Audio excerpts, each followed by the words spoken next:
அக்கா, அப்ப உன்னோட வீட்டுக்காரர் எங்கக்கா? இருக்காரு. அவர் ஒரு கொடூரமான ஒரு இடத்துல மாட்டிக்கிட்டு இருக்காரு. அவர் எப்படியாவது வெளியே கொண்டு வரணும் தான் நான் போராடிக்கிட்டு இருக்கேன். கைலம்மா, ஒரு நிமிஷம். எனக்கு ரொம்ப குழப்பது. என்னம்மா சொல்றீங்க? நாங்க உங்களை ஃபர்ஸ்ட் அந்த ஸ்கூல்ல தானே பார்த்தோம். உங்களோட ரிட்டையர்மெண்ட் ஃபங்க்ஷன்ல தானே உங்களை கூட்டிட்டு வந்தோம். ஆனா அப்போ சீதாக்கா, உங்க ஹஸ்பண்ட், அவங்களாம் எங்க இருந்தாங்க? உயிரோட பத்திரமா இருக்காரு. இது ஒண்ணுதான் இப்போதைக்கு என்னால சொல்ல முடியும். நீங்க ஒன்னொன்னா தோண்டி தோண்டி கேட்க கேட்க எல்லா உண்மைகளும் வெளியே வந்துருமோன்னு எனக்கு உள்ளுக்குள்ள பயமா இருக்கு. ஆனா எனக்கு ஒரு விஷயம் மட்டும் தெரியும். ராம் சீதாவோட அப்பா பெரிய பிசினஸ் மேன்னு சொன்னாரு. அவரோட பிசினஸ்க்காக தான் சீதாக்காவை புர்கா போட்டு நிஷான்ற பேரை மாத்தி அமுச்சு விட்டதாவும் சொன்னாரு. அப்போ அதெல்லாம் உண்மையா இல்ல பொய்யா? ஷாமம் கிட்ட சொன்னது எல்லாமே உண்மைதான். என் வீட்டுக்காரு ஒரு பெரிய பிசினஸ்மேன். அவருக்கு பிசினஸ்ல நிறைய இன்ட்ரெஸ்ட் இருக்கு. அதே மாதிரி போட்டியும் இருக்கு. அந்த போட்டி போறாம அவருக்கு மட்டும்தான் இருக்கணுமே தவிர குடும்பத்துக்கு வரக்கூடாதுன்னு ரொம்ப பாதுகாப்பா இருப்பாரு. அதனாலதான் சீதாக்கு புர்காலாம் போட்டு விட்டு நிஷான்ற பெயரை வச்சு அமிச்சு காலேஜ்க்கு படிக்க வச்சாரு. அக்கா, உனக்கு பின்னாடி இவ்வளோ பெரிய கதை இருக்கும்னு சத்தியமா நான் நினைச்சு கூட பார்க்கலக்கா. ஒரு வாட்டியும் நான் உன்கிட்ட இந்த 30 வருஷம் நீ என்ன பண்ணிட்டு இருந்தேன்னு கேட்கும் போதெல்லாம் நீ எப்போதுமே அதை பத்தி கேட்காத, அதுல நான் ஒன்றும் பண்ணல அப்படி இப்படின்னு என்கிட்ட சமாளிச்சுட்டு தான் இருப்பே தவிர உனக்குன்னு ஒரு குடும்பம் இருக்கு, உனக்குன்னு வீட்டுக்காரர் குழந்தைங்கெல்லாம் இருக்காங்கன்னு நீ சொன்னதே இல்லைல்ல. ஒருவேளை எனக்கு வீட்டுக்காரர் இருக்காங்க, எனக்கு பொண்ணு இருக்கான்னு சொன்னா அடுத்து அவங்க எல்லாம் எங்க இருப்பாங்கன்னு கேட்பேன். அதை பத்தி சொல்லும் போது கண்டிப்பா இந்த கதையை பத்தி சொல்ல வேண்டிய சூழ்நிலை வரும். அதனாலதான் நான் சொல்லல. மத்தபடி உன்கிட்ட மறைக்கணும்னு எனக்கு எந்த அவசியமும் இல்லலமா. நிம்சு மச்சி, தம்பி தம்பி, சீதா என்னப்பா சொன்னா? சீதா ஜெயில இருக்கிற விஷயம் வெளியே ராம்க்கு தெரியக்கூடாதுன்னு என்கிட்ட சத்தியம் வாங்கிட்டாங்க. அக்கா, என்னக்கா அது? நம்ம சீதா ஏன் அப்படி பண்றா? அவளை பொறுத்த வரைக்கும் ராம் அவளை மறந்துட்டு வேற கல்யாணம் பண்ணிக்கிட்டு சந்தோஷமா இருக்கணும்னு நினைக்கிறா. ஏங்கா பாப்பா இப்படி யோசிக்குது? சரி, இப்ப சீதா எப்பதாக்கா வெளியே வரும்? சீதாக்கு கொடுத்திருக்கிற தண்டனை ஆயுள் தண்டனை. அவ வெளியே வர முடியாது. அவ ஆயுள் முழுக்க ஜெயில தான் இருக்கணும். ஆனா சீதா மேல எந்த தப்பும் இல்லைன்னு ப்ரூவ் பண்ணி அவங்கள வெளியே கொண்டு வர வேண்டியது என்னோட பொறுப்புன்னு நானும் அவங்க கிட்ட சத்தியம் பண்ணி கொடுத்துட்டு வந்திருக்கேன். அது உங்களால முடியும்னு எனக்கும் தெரியும். நானும் ஒரு சில விஷயங்கள் அப்புறமா தான் கையிலமா யோசிச்சு பார்த்தேன். இதெல்லாம் நீங்க தான் பண்ணிருக்கீங்கன்னு அப்புறமா புரிஞ்சுது.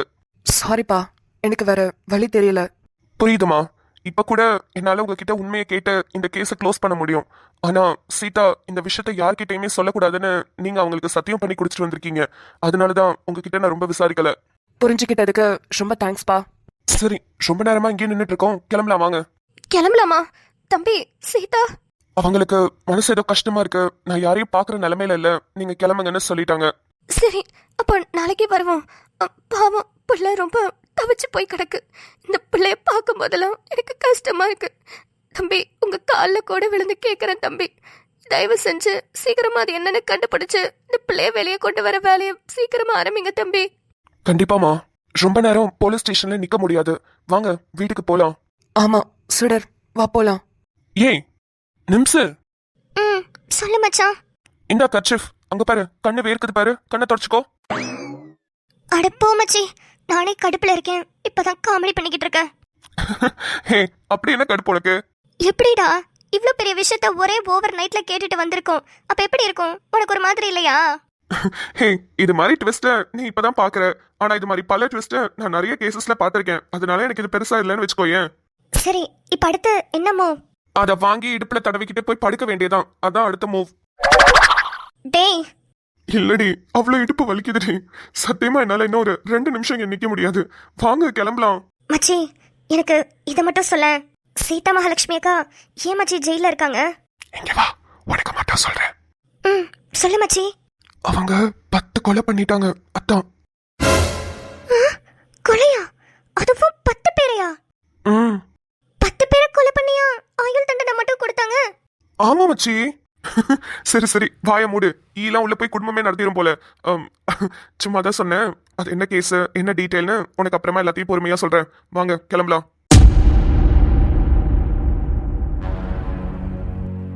எனக்கு மட்டும் ஏன் இப்படிலாம் நடக்குது? அதுவும் மாமா என் கூட இல்லாத போதான் இப்படிலாம் நடக்கணுமா? அவர் மட்டும் என் கூட இருந்திருந்தா நேரத்துக்கு எப்படி இருந்திருக்கும்? ஸ்ரீ, அ, அ, கண்மணி, ஏய், நீ ட்ரெஸ் மாத்திட்டு வருவேன்னு உனக்காக காஃபி குடிக்காம அங்க வெளியே வெயிட் பண்ணிக்கிட்டு இருக்கேன்டி. நீ என்னன்னா இங்க உட்காந்துருக்க, அதுவும் ட்ரெஸ் கூட சேஞ்ச் பண்ணாம? ஆஃபீஸ் விட்டு வந்த உடனே ட்ரெஸ் சேஞ்ச் பண்ணிட்டு தானே அடுத்து என்ன வேலையா இருந்தாலும் பாப்ப. ரொம்ப தலை வலிக்குது கண்மணி, நான் அப்புறம் வரேன். ஸ்ரீ, என்னடி வாய்ஸ் எல்லாம் ரொம்ப டல்லா இருக்கு? என்னாச்சு? ஆஃபீஸ்ல எதுவும் பிரச்சனையா? இல்லடி. சரி, திரும்ப. ஒன்றும் இல்லை கண்மணி, நீ காஃபியை வச்சுட்டு போ, நான் குடிச்சுக்கிறேன். திரும்பன்னு சொன்னேன் கண்மணி. ஸ்ரீ அலூரியா? ஏய், என்னடி ஆச்சு? ஸ்ரீ, ஏய் பயமா இருக்குடி, என்னன்னு சொல்லு. ஆஃபீஸ்ல எதுவும் பிரச்சனையா? இல்லடி. அப்புறம் உடம்பு எதுவும் சரியில்லையா? டெம்பரேச்சர் செக் பண்ணவா இல்ல கார்த்திகா கூப்பிடவா? அதெல்லாம் வேணாம் கண்மணி, உடம்பெல்லாம் நல்லா தான் இருக்கு. அப்புறம் என்னடி? ஒன்றும் இல்லடி, ஒரு மாதிரி ஸ்ட்ரெஸ்ஸா இருக்கு, எனக்கு கொஞ்சம் ஃப்ரீயா விடு, நான் அப்புறம் உன்கிட்ட வந்து பேசுறேன். ஸ்ரீ, மாமாவை மிஸ் பண்றியா? ஆமான்னு சொன்னாதான் நீ என்ன விடுவ கண்மணி, அதுக்காகவே சொல்றேன். ஆமா, நீ போய் சொல்றேன்னு நல்லாவே எனக்கு தெரியுது ஸ்ரீ. மாமா போனதுக்கு அப்புறம் நீ உன் மனசை ரொம்ப ஸ்ட்ராங் படுத்திக்கிட்ட. கண்டிப்பா இன்னும் 2 மாசம் கழிச்சு நம்ம ஃபாரின் போவோம்னு உனக்கு தெரியும். ஆனா நீ வேற ஏதோ ஒரு விஷயத்த என்கிட்ட இருந்து மறைக்கிற, அது மட்டும் எனக்கு நல்லா தெரியுது. சரி, ஓகே, அல்லாத மாமாக்கு வீடியோ கால் போடவா? வேண்டாம் கண்மணி, அவர் இப்போ வேலையில இருப்பாரு, ஒர்க் பண்ணும்போது நம்ம டிஸ்டர்ப் பண்ண வேண்டாம். சரி வாடி, நம்ம எங்கேயாவது வெளியே போயிட்டு வரலாம். சும்மா பார்க்கு பீச்சுன்னு கொஞ்சம் சுத்திட்டு வரலாம். இதழ் பாப்பா கூட விளையாடுறது உனக்கு ரொம்ப பிடிக்கும்ல, இதழையும் கூட்டிட்டு போலாம் வா. வேண்டாம் கண்மணி, நான் கொஞ்ச நேரம் படுத்து தூங்கி எந்திரிச்சேனா ரிலாக்ஸ்டா இருக்கும், நான் கொஞ்ச நேரம் படுத்துக்கிறேன். இப்படியே இந்த 4 செவத்துக்குள்ளேயே அடைஞ்சிருக்கிறது தான் ஸ்ரீ ப்ராப்ளம். நீ கொஞ்சம் வெளியே வா, நம்ம டைம் ஸ்பெண்ட் பண்ணலாம், ஃப்ரீயா இருக்கும். ப்ளீஸ் கண்மணி, என்னை விட்டுடு, நான் இங்க இருந்துக்கிறேன். இல்ல, ஏதோ ஒண்ணு நடந்திருக்கு, இல்லனா ஸ்ரீ இப்படி இருக்கக்கூடிய ஆளே இல்ல. என்ன நடந்திருக்கும்? யார்கிட்ட அதை பத்தி கேக்குறது? ராம், ஆதித்யா சொன்ன மாதிரி நீங்க இன்னுமா என்ன தேடிட்டு இருக்கீங்க? ஏன் ராம், அவ்வளோ தூரத்துக்கு என்ன லவ் பண்ணீங்களா? நம்மளோட காதல் என்னன்னு எனக்கு தெரியும், இருந்தாலும் இவ்வளோ தூரமா நீங்க என்ன லவ் பண்ணீங்க? இத்தனைக்கும் நீங்க என் முகத்தை கூட பார்த்ததில்ல, என் கண்ணை மட்டும்தான் பார்த்துருக்கீங்க. இந்த அளவுக்கு என் மேல காதல் வச்சிருக்கிற உங்களை நான் ஏமாத்திட்டேனா ராம்? ஏமாத்திட்டேனா? நான் வெளியே வருவேனா வரமாட்டேனான்னு எனக்கு தெரியல, ஆனா நீங்க உங்க லைஃப்ல சந்தோஷமா இருக்கணும் ராம், சந்தோஷமா இருக்கணும். ஐயோ சீதா, சீதா நீ எங்க தாண்டி இருக்க? உன்னை தேடாத இடமே இல்ல சீதா. எவ்வளவு நாளா உன்னை தேடிக்கிட்டு இருக்கேன் தெரியுமா? அப்படி எங்க தான் போனேன்? இந்த ராம் உனக்காக காத்துக்கிட்டு இருப்பான்னு கூட உனக்கு தெரியலையா? என்னை தேடி வரணும்னு கூட உனக்கு தோணலையாடி? ஏன்டி இப்படி என்னை உயிரோட வச்சு சாவடிக்கிற?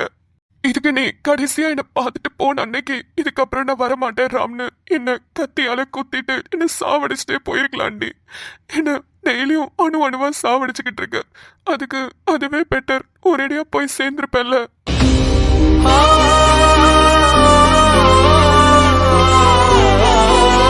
எங்கேயாவது உன்னை பாத்திர மாட்டோமா? இல்ல ஃபேஸ்புக்ல, இன்ஸ்டாகிராம்ல, டிவியில, இப்படி எல்லா இடத்துலயும் தேடாத இடமே இல்லடி. நான் வேற இன்னுமே எங்க தான் போய் உன்னை தேடுவேன்? சொல்லுடி, சொல்லுடி. ஓய், என்னடி லைப்ரரிக்கு? சரி சரி சரி, சாரி, இனிமே டீ போட்டு பேச மாட்டேன். சொல்லுங்க பாப்பு, நம்ம 2 பேரும் லவ் பண்றோம்டா. லைப்ரரிக்கு வந்து புக்கு தேடவா வந்தோம். இந்த வீக் அம்மாவோட அழகான ஒரு புக்கு பப்ளிஷ் ஆகுது, அதுக்காக தான் ரொம்ப நாளா வெயிட் பண்ணிக்கிட்டு இருக்கேன். வந்து அரேஞ்ச் பண்ணிட்டாங்களான்னு தெரியல, அதை தான் தேடிக்கிட்டு இருக்கேன்.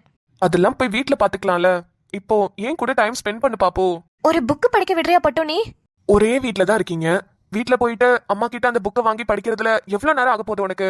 உனக்கு புக்கு படிக்கிறதுக்கு இந்த நேரம் தான் கிடைச்சதா?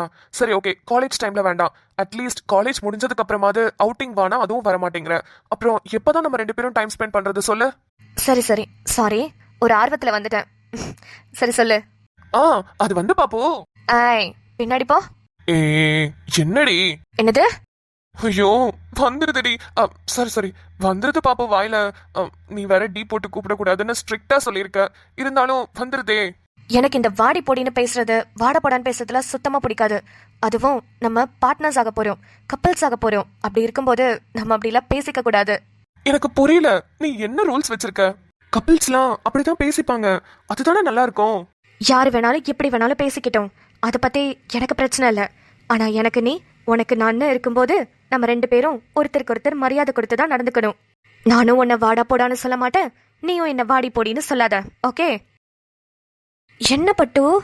உன் கண்ணை பார்த்துக்கிட்டே இருக்கலாம் போல இருக்கு. கண்ணுக்குள்ளே உன்னை வைத்தேன் கண்ணம்மா, நான் கண்கள் மூட மாட்டேன் அடி செல்லம்மா, நான் கண்கள் மூட மாட்டேன் அடி செல்லம்மா. ஷாம், எனக்கு ஒரு டவுட்டு. கேட்டா தப்பா எடுத்துக்க மாட்டீங்களே? நீ என்ன வேணாலும் கேளு பாப்போ, நீ தான் நான், அதனால நான் உன்னை தப்பாவே எடுத்துக்க மாட்டேன். ஒரு நிமிஷம், அதை கேட்கறதுக்கு முன்னாடி நம்ம ஃபர்ஸ்ட் வெளியே போலாமே ப்ளீஸ்? முடியல, லைப்ரரிக்குள்ள ஒரு மாதிரி புழுக்கமா இருக்கு. சரி, வாங்க போலாம். சொல்லு பாப்போ, என்ன கேட்க வந்த? இல்ல, எப்போதும் உன் கண்ணு ரொம்ப அழகா இருக்கு, உன் கண்ணை பார்த்துக்கிட்டே இருக்கலாம் போல இருக்குன்னு அடிக்கடி சொல்லுவீங்கல்ல. ஆமா. ஆனா ஒரு நாள் கூட உன் முகத்தை காட்டுன்னு நீங்க சொன்னதே இல்லையே. ஏன்? என் கண்ணை தவிர என் முகத்தை நீங்க ஃபுல்லா பார்த்ததே இல்லை. அப்புறம் எப்படி என் மேல உங்களுக்கு இவ்வளோ அஃபெக்ஷன், இவ்வளோ லவ் வந்துச்சு? என்ன சொல்ற பாப்போ, முகத்தை பார்த்து வர்றதுதான் காதலா? எனக்கு உன்னோட கேரக்டர் பிடிச்சதான் உன் மேல ஒரு லவ் அஃபெக்ஷன் அதெல்லாம் வந்துச்சு. மற்றபடி உன் முகத்தை பார்த்தோ இல்ல உன் கலரை பார்த்தோ இல்ல உன் அழகை பார்த்தோ எனக்கு எதுவுமே வந்ததில்ல. புரியுது பட்டு. இருந்தாலும் என் கண்ணை மட்டும்தான் இத்தனை நாளா பார்த்துக்கிட்டு இருக்கீங்க. உங்களுக்கு ஒரு வாட்டி கூட தோணலையா என்னை பார்க்கணும்னு? சத்தியமா தோணல பாப்பு. அப்படியே ஒரு வேலை தோணி இருந்தா நானே கேட்டிருப்பேன்ல, உன்னோட நோஸ் பீஸை கலட்டு உன் முகத்தை பார்க்கணும்னு. ஆனா அது என்னமோ எனக்கு தோணலன்னு வச்சுக்கோயேன். எல்லாருமே அவங்க லைஃப் பார்ட்னர் கிடைக்கிறதுக்கு ஏதோ ஒரு வகையில கொடுத்து வச்சிருப்பாங்க. ஆனா எனக்கு நீங்க கிடைக்கிறதுக்கு இந்த விஷயத்துல ரொம்ப ரொம்ப நான் கொடுத்து வச்சிருக்கேன்னு நினைக்கிறேன் பட்டு. கடைசி வரைக்கும் என் கூடவே இருப்பில்ல பாப்பு, என்னை விட்டு போக மாட்டேல. உங்களை விட்டு நான் போனா அது நான் செத்ததுக்கு சமம். ஏய் லூசு, சத்தியமா தான் சொல்றேன் பட்டு. எங்க வீட்ல எனக்கு 1008 பிரச்சனை இருக்கு. ஃபர்ஸ்ட் எங்க மாமா, அடுத்து என்னோட அப்பா. இவங்க 2 பேர்கிட்ட இருந்தும் நான், எங்க அம்மா, எங்க பாட்டின்னு எப்படியாவது தப்பிக்கணும்னு தான் யோசிச்சுக்கிட்டு இருக்கோம். சீக்கிரமாவே அதுல இருந்து வெளியே வந்து உங்க கூட சேருவேன் பட்டு. எங்க வீட்டில் இருக்கிற பிரச்சனை மேக்சிமம் உங்களுக்கு தெரியாது. ஆனா அது நீங்க கேட்டதும் இல்லை, நானும் சொன்னதும் இல்லை. அது உங்களுக்கு தெரியாம இருக்கிற வரைக்கும் நல்லது. இப்போதைக்கு தான். அப்புறம் நம்ம 2 பேரும் ஒன்று சேர்ந்ததுக்கு அப்புறம் உங்ககிட்ட என்ன நடந்துச்சு எல்லாத்தையும் நான் தெளிவா சொல்றேன். என்ன வேணாலும் நடக்கட்டும், ஆனா உனக்காக நான் இருப்பேன்றத மட்டும் நீ என்னைக்குமே மறந்துடாத பாப்பு. நான் தான் சொன்னேனே, உங்களை நான் மறந்தனாலோ இல்ல உங்களை நான் விட்டு போனாலோ அது நான் செத்ததுக்கு சமம்னு.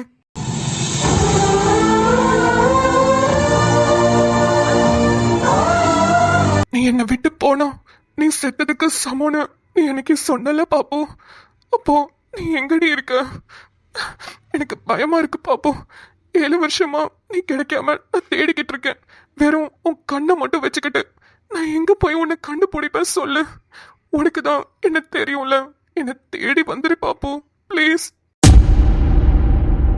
பட்டு, நீங்க கண்டிப்பா நினைச்சிருப்பீங்க உங்களை விட்டு போனாலோ இல்ல உங்களை மறந்தாலோ நான் செத்ததுக்கு சமம்னு சொல்லியிருப்பேன். அப்போ நீ இப்போ உயிரோட இருக்கியேடி, இப்படி உட்கார்ந்துருக்கியேடின்னு நீங்க என்ன கேள்வி கேட்கலாம். ஆனா இங்க இந்த 4 செவத்துக்குள்ள நினைச்சா யார்கிட்டையும் கூட பேச முடியாம, யாரையும் பார்க்க முடியாம தினம் தினம் செத்துக்கிட்டு இருக்கேன் ராம். தினம் ஒரு நிமிஷமும் ஒரு நொடியும் செத்துக்கிட்டு இருக்கேன். ஒரு நாள் 2 நாள் இல்ல, 7 வருஷம். 7 வருஷமா இந்த செவத்துல இருக்கிற செங்கக்கல்லுக்கு மட்டும்தான் தெரியும் என்னோட வலியும் வேதனையும். ஆனா நான் நினைச்சது வேற, இப்போ நடந்துகிட்டு இருக்கிறது வேற. ஒரு வருஷம் 2 வருஷம் என்ன தேடுவீங்க, அப்புறம் என் வீட்டு பிரச்சனையால நான் எங்கேயோ போயிட்டேன்னு நினைச்சிருப்பீங்க. உங்க அம்மா உங்களுக்கு ஒரு நல்ல பொண்ணா பார்த்து கல்யாணம் பண்ணி கொடுத்துருப்பாங்கன்னு நினைச்சேன். ஆனா எப்படி பட்டு 7 வருஷமா என்ன தேடிக்கிட்டு இருக்கீங்க? இப்போ இந்த நிமிஷம் தோணுது, இப்பவே ரிலீஸ் ஆகி வெளியே வந்து உங்களை கல்யாணம் பண்ணிக்கிட்டு உங்க கூடவே இருக்கணும் போல இருக்கு. ஆனா அது நடக்குமா ராம்? சொல்லுங்க, என் மனசாட்சி பேசுறது உங்களுக்கு கேக்குதா? ஏதோ ஒரு குரல் உன் கூட சேரணும், உன் கூட சேர்ந்து வாழணும்னு சொல்றது என் காதுல ஒழிச்சுக்கிட்டே இருக்கு. சீதா, அது நீதானா? சொல்லு சீதா. ஆமா ராம், என்னோட குரல் தான். உங்களுக்கு கேக்குதா ராம்? சொல்லுங்க.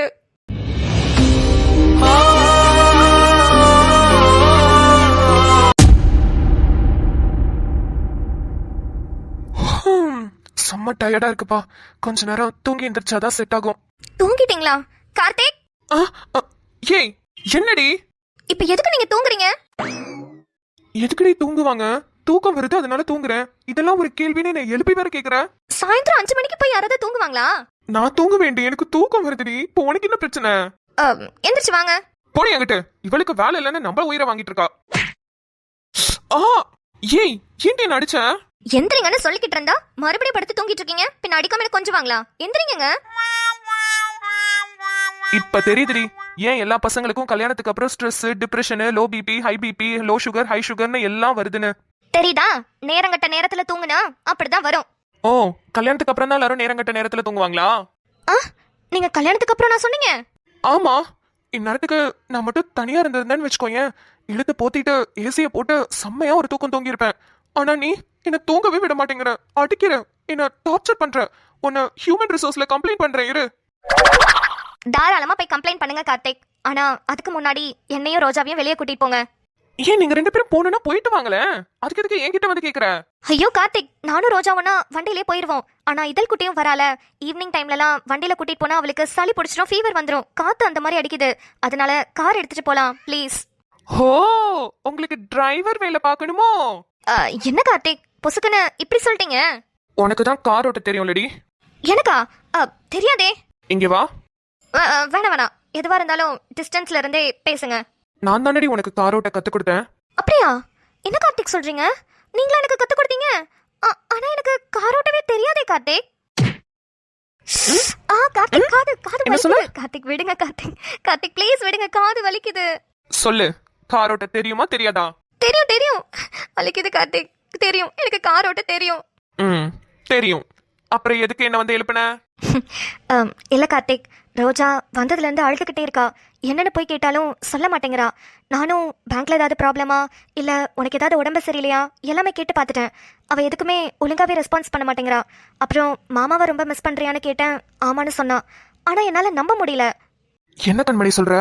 ஆமா, எனக்கு தெரிஞ்சு அவ ரொம்ப லோன்லியா ஃபீல் பண்றான்னு நினைக்கிறேன். அதான் அவளை ஹாப்பியா வச்சுக்கிறதுக்காக நம்ம எல்லாரும் சேர்ந்து வெளியே போலான்னு தோணுச்சு. அதான் கூப்பிட்டேன். ஏ லூசு, இத வந்தோனே சொல்லிருக்க வேண்டியதானே? சும்மா உங்கள்கிட்ட விளையாண்டு ரொம்ப நாள் ஆச்சுல, அதான் விளையாண்டு பார்த்தேன். சரி, நீ போய் ரோஜா வர சொல்லு, நான் போய் கார் எடுக்கிறேன். தேங்க்ஸ் கார்த்திக். தேங்க்ஸ்லாம் சொன்னா மூஞ்ச உடைச்சிருவேன். வாடி. ரோஜா நேரத்துக்கு வீட்டுக்கு வந்திருப்பாளே, ஆனா கால் பண்ணா ஏன் அட்டன் பண்ண மாட்டேங்கிறா? ரொம்ப நேரம் கால் பண்றோம், இப்படிலாம் இருக்கவே மாட்டாளே. வந்தோடனே நம்மளோட கால்காக தான் வெயிட் பண்ணிக்கிட்டு இருப்பா. என்னாச்சு? இன்னும் 2 வாட்டி கால் பண்ணுவோம். அப்படியும் அட்டன் பண்ணலன்னா கண்மணிக்கு இல்லைன்னா கார்த்திக் கால் பண்ணி கேட்போம்.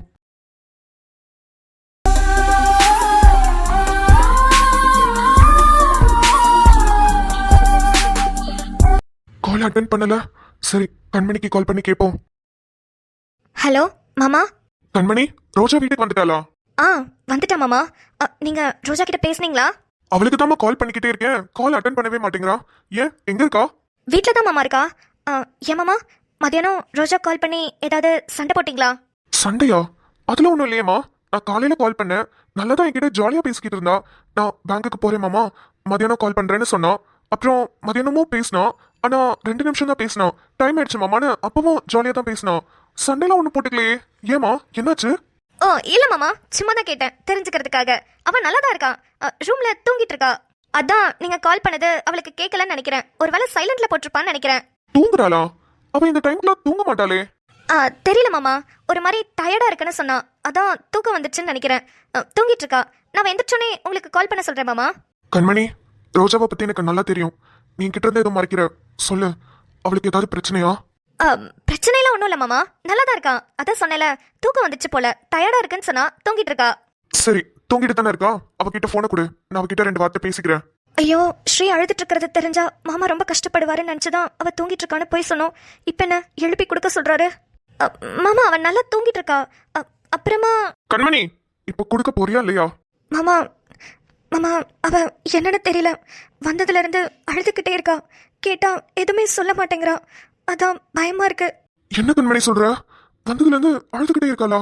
ஏன், என்னன்னு கேட்டியா? சரி, நீ ஃபர்ஸ்ட் அவகிட்ட போனை கொடு, நான் பேசிக்கிறேன். கண்மணி, ஒரு நிமிஷம் லைன்ல இரு. யாரோ காலிங் பெல் அடிக்கிறாங்க, நான் பார்த்துட்டு வரேன். சரி மாமா. மாமாவும் சண்டை போடலன்னு சொல்றாரு. அப்புறம் ஸ்ரீக்கு வேற என்னதான் நடந்திருக்கும்? ஏன் இப்படி அழுதுகிட்டே இருக்கா? என்ன நடந்திருக்கும்னே புரியலையே. கண்மணி, நீ கால் கட் பண்ண. ரோஜா எனக்கு ஏதோ கொரியர் அனுப்பியிருக்கா. அது என்னன்னு பார்த்துட்டு நான் கால் பண்றேன். எனக்கு தெரிஞ்சு அதுக்காக தான் அவ எனக்கு வெயிட் பண்ணுவான்னு நினைக்கிறேன். நான் அவகிட்ட வீடியோ கால் பேசிக்கிறேன். நீ கால் கட் பண்ண. ஆ ஓகே மாமா, பார்த்துட்டு என்னன்னு கூப்பிடுங்க. எனக்குமே பதட்டமாக தான் இருக்கு. ம் சரிம்மா, நான் வைக்கிறேன். ரோஜா என்ன ரொம்ப மிஸ் பண்றா போல. எனக்கு ஏதோ கிஃப்ட் அனுப்புறேன்னு சொல்லிக்கிட்டே இருந்தா. அதான் அனுப்பியிருக்கா போல. சரி, என்னன்னு பார்ப்போம்.